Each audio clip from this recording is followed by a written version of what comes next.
안녕하세요. 신무야입니다. 지난번 심리학이 분노에 답하다 이후에 심리학에 조금 빠져들었어요. 그래서 이번에도 심리학 관련된 책을 찾아보다가 굉장히 독특한 소재의 재밌는 책을 찾게 되어서 소개해드립니다. 문제적 캐릭터 심리사전이라는 책이고요. 오늘 순서는 저자 소개, 책 소개, 재미있던 부분 낭독, 결론 요약으로 진행하겠습니다. 이 책의 저자부터 소개를 드리겠습니다. 독특하게도 저자가 세 분입니다. 문화심리학자 한민 작가님, 문학치료 박사과정을 진행 중이신 박성미 작가님, 범죄심리학 전문 유지연 작가님입니다. 이 책은 다양한 빌런들의 성격에 대해서 설명을 해주고 그 성격이 드러나는 대표적인 영화나 드라마 등에서의 캐릭터를 소개해주기도 합니다. 그리고 나아가 작품에서 캐릭터를 제작할 때 도움이 될 수 있는 내용을 설명해 주기도 합니다. 영화나 드라마를 좋아하시는 분들은 이 책을 좋아할 것 같아요. 또는 심리학 책을 읽으면서 반성하고 수양 쌓는 것을 벗어나 단순히 심리학을 즐기고 싶으신 분들께도 추천드립니다. 본격적으로 제가 재밌었던 부분을 낭독하겠습니다. 아스퍼거 증후군. 지능은 정상이지만 공감력은 떨어진다. 드라마 이상한 변호사 우영우의 인기로 대중들의 아스퍼거 증후군에 대한 관심이 증폭되었다. 아스퍼거 증후군도 서번트 증후군과 마찬가지로 자폐 스펙트럼 장애의 한 종류이다. 의사소통과 사회적 상호작용에 있는 문제가 있지만 특정 분야의 뛰어난 능력을 보이기도 한다는 점에서 서번트 증후군과 혼동된다. 하지만 아스퍼거 증후군의 경우 언어와 지능의 발달은 정상적이라는 차이점이 있다. 인도 영화 내 이름은 칸의 칸은 IQ 168의 천재이며 천재적인 사업가 빌 게이츠와 일론 머스크 등의 인물도 아스퍼거 증후군이라는 설이 있다. 사회적 교류가 어렵다. 언어 발달은 정상적이나 다른 사람의 말을 이해하는 능력은 떨어진다. 특이한 화법이나 억양 등이 있다. 특정 주제에 강한 관심을 가지며 상대방의 반응을 고려하지 않고 행동하여 사회적 교류에 어려움을 갖는다. 아스퍼거 증후군의 원인은 명확하지 않으나 가족 중 아스퍼거 장애가 있으면 발병 확률이 높은 사실에 미루어 유전의 영향이 있을 것으로 추정된다. 대뇌 손상 등 뇌신경계 관련 질병이다. 원인과 증상이 불분명하여 ADHD나 조현성 조현형 성격 장애, 강박 장애 또는 양극성 장애와 혼동되기도 한다. 아스퍼거 증후군 캐릭터 설정하기, 타인과의 상호작용이 어렵다. 서번트 증후군과 유사한 특징이 있으나 원인과 증상을 특정하기가 어렵기 때문에 창작물의 주인공으로 설정하는 데는 무리가 있다. 간혹 아스퍼거 증후군 환자가 천재로 묘사되기도 하지만 서번트 증후군처럼 아스퍼거 증후군 자체가 곧 천재적 능력을 의미하는 것은 아니므로 주의해야 한다. 이상한 변호사 우영우는 일반적인 자폐 스펙트럼 장애 환자와 자폐 스펙트럼 장애에 대한 사회의 편견을 묘사하여 이 부분에 대한 우려를 상쇄시켰다. 아스퍼거 증후군이 있는 사람은 정상 지능을 가진 사람이다. 적절한 훈련과 보살핌을 받는다면 겉으로 보기에는 무리 없이 사회생활이나 직장생활을 해내기도 한다. 그러나 아스퍼거 증후군이 있는 사람은 그렇지 않은 사람과 상호작용을 할 때 어려움을 겪는다. 타인과의 관계에 무심한 자폐인과 달리 아스퍼거 증후군의 사람은 대화를 주고받을 수 있고 눈맞춤도 어느 정도 할 수 있으며 타인과의 관계에 대한 욕구가 있어 서투르지만 상호관계를 만들려고 노력한다. 문제는 이들이 사회적 상호작용에서 부적절하게 반응하기 때문에 다른 사람들과의 관계 형성에서 실패하고 상처받을 확률이 높다는 점이다. 이들은 관심 분야가 좁고 깊어 다른 사람과 수다를 나누거나 잡담을 하지 못한다. 남과 공통된 주제나 가볍게 의견을 교환할 수 있는 주제에 대한 지식이 있어야 하지만 그들은 자신이 좋아하는 주제가 아니면 대화 자체를 하지 않거나 자신이 하고 싶은 말만 한다. 언어의 사용에도 문제가 있다. 예시를 들면 장황하고 말이 많다거나 갑작스럽게 대화의 주제를 바꾼다거나 뉘앙스를 이해하지 못하고 문자 그대로 이해한다거나 자기 자신에게만 유의미한 은유를 사용한다거나 듣는 데에 문제가 있다거나 유식을 과시하거나 형식에 경도되거나 특이한 화법, 목소리의 크기나 억양, 운율, 리듬이 문장 내내 단조롭게 나타나는 것 등이다. 자폐 스펙트럼 장애와 유사하게 감각적으로 매우 예민하여 음식을 가리거나 특정한 스타일이나 특정 재질의 옷이나 도구만을 고집하기도 한다. 사회적 의사소통이 어려운 점, 반드시 지켜야 하는 자신만의 원칙과 상동행동 등이 다른 인물들과의 갈등을 빚는 원인으로 묘사된다.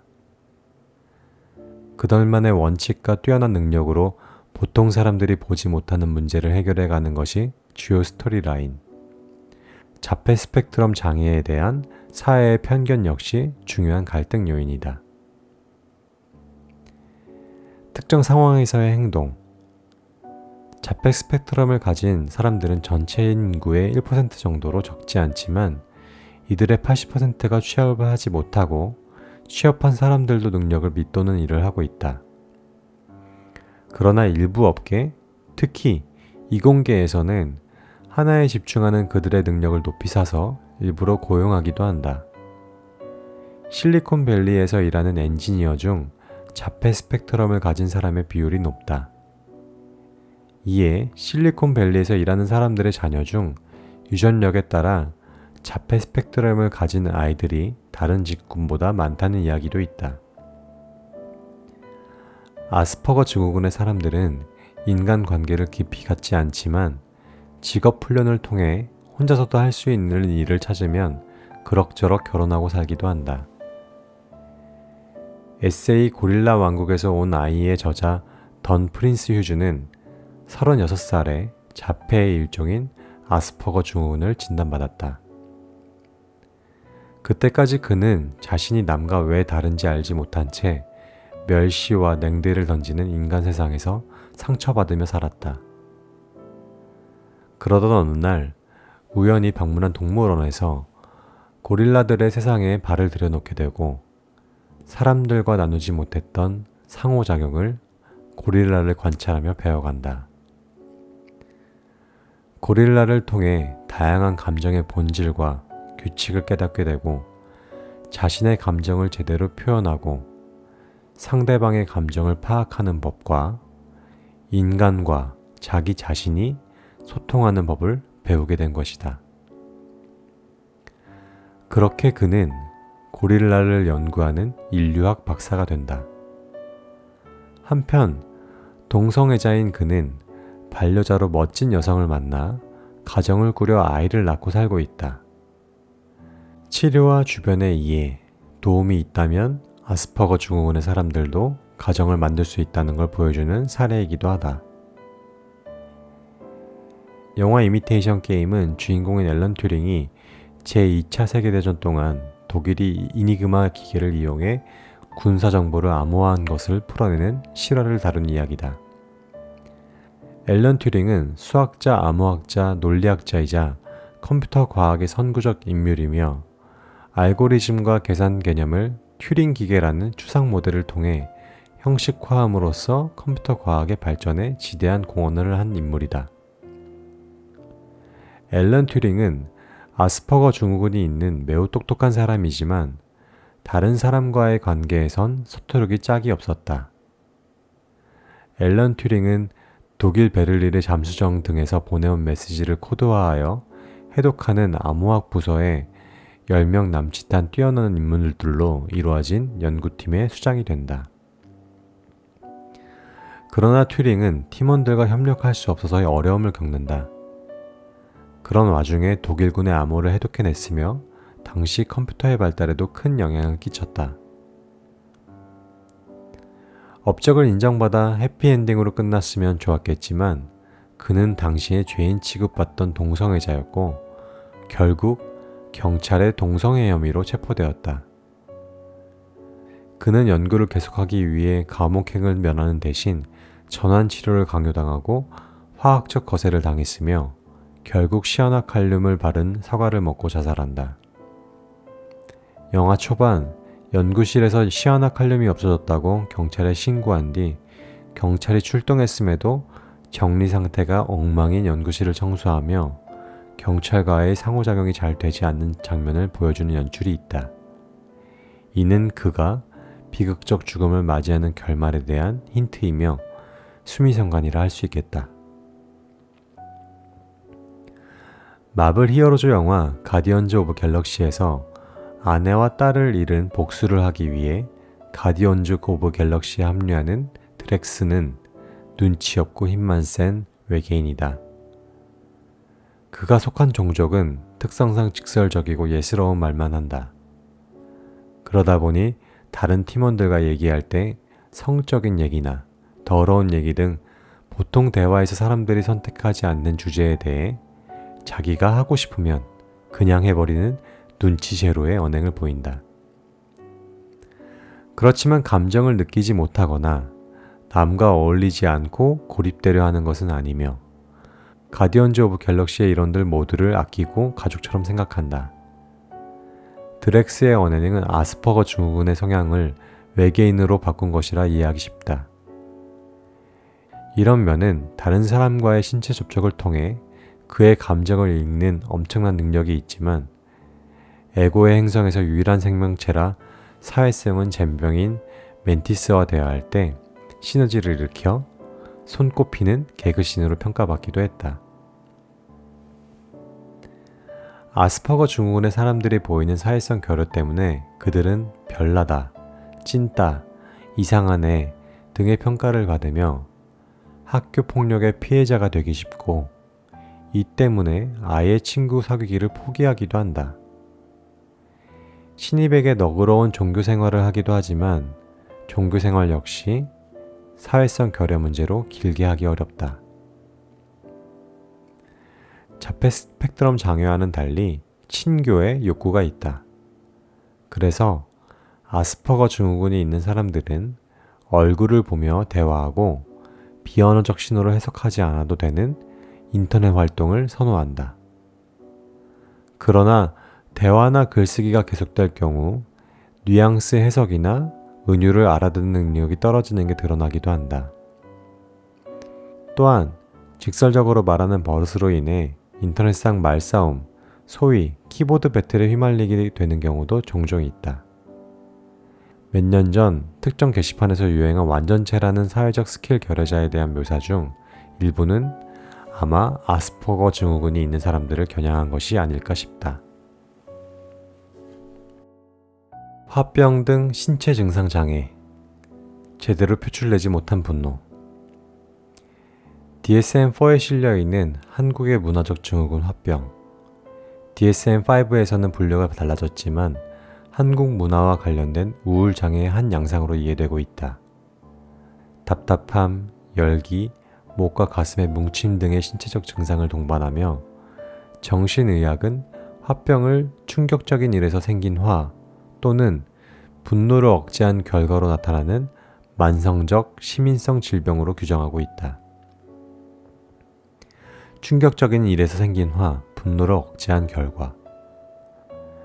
영화 사도의 사도세자. 강박성 성격으로 추정되는 아버지 영조의 높은 기대와 가혹한 제왕 수업으로 정신병에 걸리게 된 사도세자.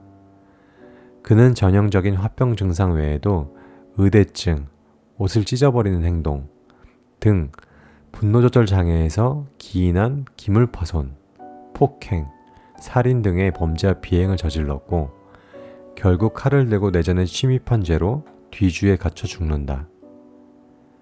역사적으로 사도세자 외에도 해경궁 홍씨, 숙종, 명성황후 등이 화병을 겪었다고 전해진다. 화병을 앓는 인물은 한국의 문학적 맥락에서 설득력이 있다. 유사한 경험이 외국의 문화적 배경, 특히 개인주의 문화에서는 파괴적 충동 조절 장애의 형태로 나타날 가능성이 있다. 평소에는 말수가 적고 행동도 눈에 띄지 않는다. 소화불량, 열감, 답답함 등을 호소하며 얼굴에 열이 확 끼치는 증상을 경험하기도 한다.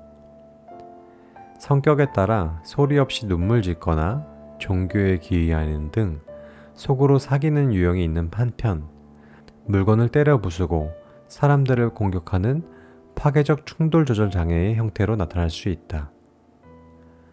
성격 탓도 있겠지만 대개 참지 않을 도리가 없는 이들은 전자를, 참지 않아도 되거나 참을 필요를 느끼지 못하는 이들은 후자를 선택한다. 분노의 표출과 이해 및 공감의 욕구. 화병 환자들의 신체 증상은 표출되지 못한 분노다. 감정의 수용과 적절한 표현으로 분노 수준을 낮춰야 하나 그럴 수 없는 상황인 경우가 많다. 자신의 감정을 들어주고 이해해주는 이가 있다면 증상은 크게 호전될 수 있다. 왜 화병에 걸리는가? 화병의 원인은 분노의 억제로 이해된다. 화병이 있는 사람들을 인터뷰해보면 억울한 일을 겪고 그 화를 제대로 표출하지 못한 경우가 대부분이다. 화병 환자들이 호소하는 가슴에 걸려있는 불덩어리는 표출되지 못한 화라고 할 수 있다. 정신적 문제가 신체적 증상으로 표출되는 정신병리를 신체 증상 장애라고 하는데, 화병은 이 점에서 신체 증상 장애의 일종으로 볼 수 있다. 정신적 문제가 신체 증상으로 나타나는 이유는 지적 능력이 부족하여 본인의 마음 상태에 대해 정확한 이해를 할 수 없거나 문화적 규범 또는 사회적 지위 때문에 자신이 괴롭고 마음 상했다는 사실을 드러낼 수 없는 경우이다. 과거 가부장적 문화에서 살아오셨던 나이든 여성들, 가장, 중간 관리자 등 자신의 사회적 위치 때문에 감정을 호소할 데 없는 중년 남성들에게 많다. 한편 어린이 청년들은 화병을 호소하는 일이 적다. 이들은 인생에서 부정적 사건을 경험할 확률도 낮고, 부정적 사건을 겪었다고 해도 분노를 표출하고 문제를 해결할 기회도 많기 때문이다. 화와 화의 원인에 대한 감정 등을 표출하지 못하는 것이다. 감정의 인식이나 표현을 가로막는 사회 문화적 요인들이 작용한다. 자신이 겪은 일을 특히 부당하다고 느끼는 인지 양식 또한 화병의 원인이 될 수 있다. 우울증과 함께 나타날 수 있으며, 극심한 분노는 고혈압이나 심장마비 등 뇌심혈관계 장애를 촉발하기도 한다. 아침 드라마에서 회장님이나 사모님들이 화내다가 목덜미 잡고 쓰러지는 경우다. 우울증이 심해지면 모든 인간관계를 끊고 잠적하거나 자살을 시도할 수도 있다.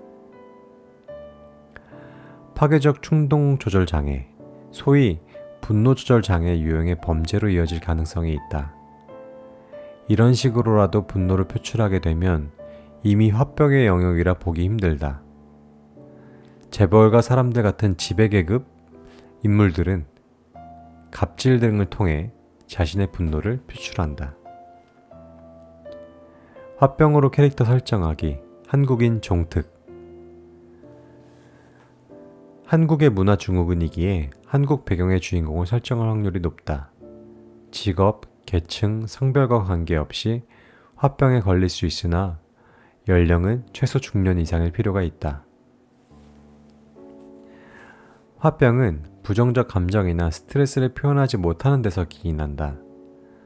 그러할 만한 설득력이 있는 상황을 만드는 것이 관건이다. 남성 중심 문화의 여성이나 신분제 사회의 하층민들, 배움의 기회가 없었던 저학력 계층, 가정이나 기업의 중책을 맡은 사람 등이 주인공으로 적합하다.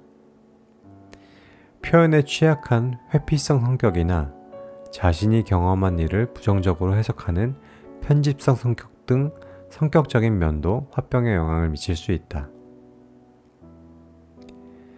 감정 표현을 가로막는 상황은 화병을 악화시킨다.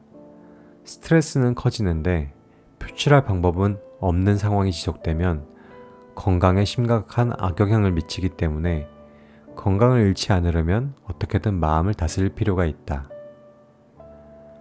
화를 한으로 바꾸는 것도 그 일환으로 분노의 원인을 외부에서 내부로 돌려 부정적인 감정을 완화하는 것이다. 어떠셨나요?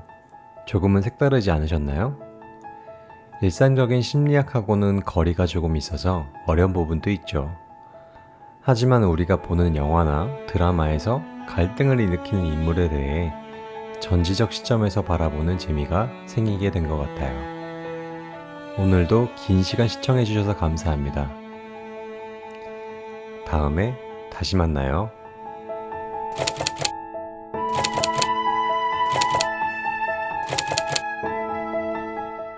몇 년 전 특정 게시판에서 유행한 완전체라는 사회적 스킬 결여자에 대한 묘사 중 일부는 아마 아스파라거스